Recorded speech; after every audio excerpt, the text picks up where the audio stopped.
Hello and welcome to your weekly Rockstar news, and unfortunately, we're starting with something disappointing. Many people thought GTA 6's third trailer would drop on the 12th of May, but unsurprisingly, they were wrong, just like the last 24 times. The main reason people believed this date was to be the day was a newsletter from Game Informer, which is a video game magazine with a well-established relationship with Rockstar that has received early previews from previous GTA titles. Their newsletter appeared to be teasing a GTA 6 cover story, as they stated they would be covering redacted, which fits the name Grand Theft Auto 6. However, we now know this was actually for the game Blood of the Dawn Walker.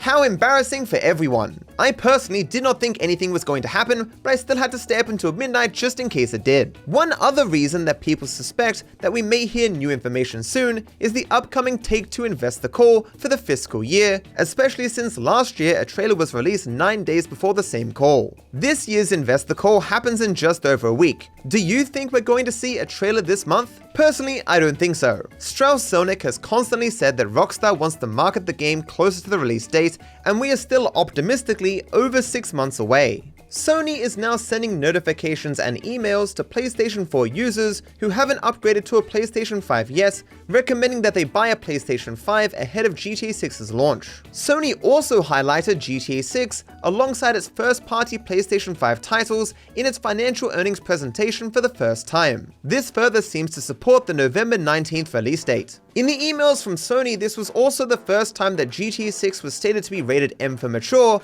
However, the rating hasn't been updated yet on the official GTA 6 website. In America, M for mature is an ESRB video game rating indicating content suitable for ages 17 and older, featuring intense violence, blood, gore, sexual content, or strong language. It is not legally restricted, but retailers often enforce ID checks for purchase. Rockstar seems to have dodged the adults-only rating. I do wonder in this case if there was any back and forth with the ratings board. They'd be like, Rockstar, please, the jiggle physics is out of control. Dial it back if you don't want to be an adults-only game. The user Sway4U is currently recreating Vice City within Minecraft at a 1-to-1 scale with help from the GTA 6 mapping projects. The creator has also stated that it will be regularly updated with textured buildings, terrain, and more. Hey guys, we got GTA 6 in Minecraft before GTA 6. Remember that meme where everything was like before GTA 6? Or are we still talking about Franklin coming to defend his home? I might be behind.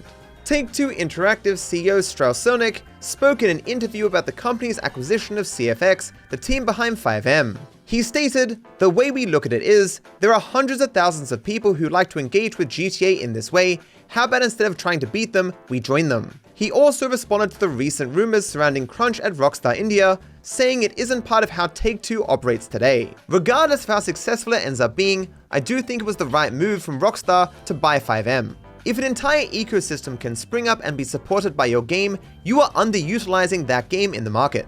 The creators behind Mind's Eye, Build a Rocket Boy, have laid off over 170 employees within the last week, with only 80 developers remaining at the company. It's possible that this 120 just consisted of women and children, cause, you know, women and children first when there's a sinking ship. Rockstar has teased a brand new GTA Online update coming in the summer, as well as making changes to the payouts for some content and the pricing of some vehicles. I covered all of this in detail in a previous video, so go check it out if you haven't already. And now for Clip of the Week, the segment where I pick the best clip from the ones you submitted to my Reddit and Discord last week, and the winner gets $25. The runner-up this week is Luigi is Handsome, who got bullied by some traffic that clearly just wanted him to beat it.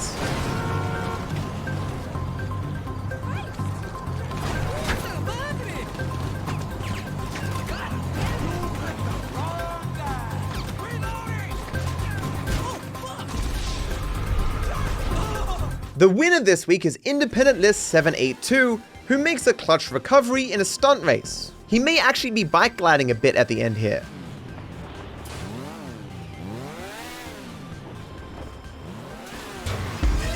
Last week, the Gaming MacV said, "Upload less than a minute ago and I speed ran this video. I have acquired the information, thank you Matthew." But are you watching everything in at least 2 times speed? If not, I'm afraid you're not yet at my level. Last week on the weekly update video, Charles Piper said, "I must say I love how you get straight to the point, Matto. Other YouTubers are stretching their weekly update videos up to 10 minutes. I've said before that it's very rare that I watch anyone else's GTA content, largely because I don't want to steal other people's stuff, but to this statement I say, how are they doing that?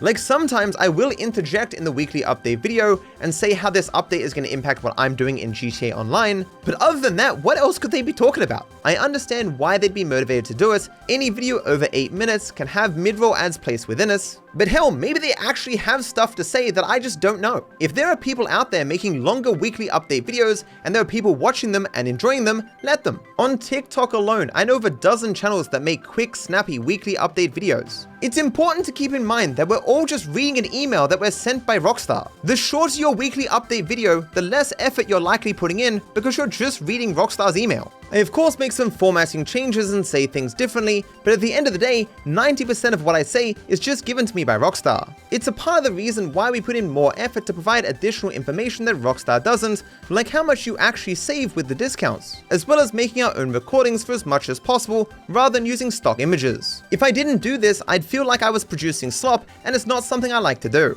While I do appreciate the compliment, the weekly update series is literally the lowest effort series I've ever done in my entire career. The purpose of doing this series now is largely to set up for GTA 6 and the next version of GTA Online, where I hope Rockstar will give us more information and we can make better videos. Although, just to clarify, I'm very grateful that Rockstar gives us anything at all. This wouldn't be the case for many gaming companies. So that's it for this week. Thank you for watching. Be sure to look out for my high quality weekly update video that will be coming out sometime after this. Thank you for watching, and I wish you all the best.